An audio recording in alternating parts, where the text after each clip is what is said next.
ఆఖరికి నీ కన్న తల్లి వచ్చి నీ భార్య మీద చెప్పినా, లేకపోతే అమ్మా వధువు గారు మీకే చెప్తున్నా, మీ డాడీ వచ్చి మీ మమ్మీ వచ్చి ఒకవేళ నీ భర్త మీద చెప్పినా, విననట్టుగా వదిలేసి ఏం చేయాలా?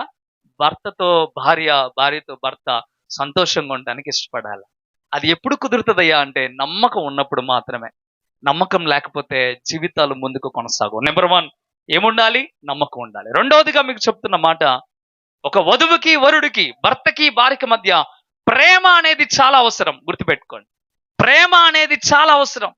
చాలా మంది ప్రేమగా ఉన్నట్టు నటిస్తారు, కానీ ప్రేమ ఉండడం చాలా ప్రాముఖ్యం. ప్రేమ చాలా శ్రేష్టమైంది.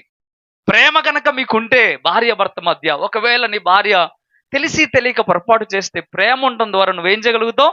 క్షమిస్తావు. ఒకవేళ నీ భర్త తెలియని పొరపాటు ఏమైనా చేస్తే ప్రేమ ఉంటే ఏమవుతుంది? క్షమిస్తాం. బైబిల్లో మనం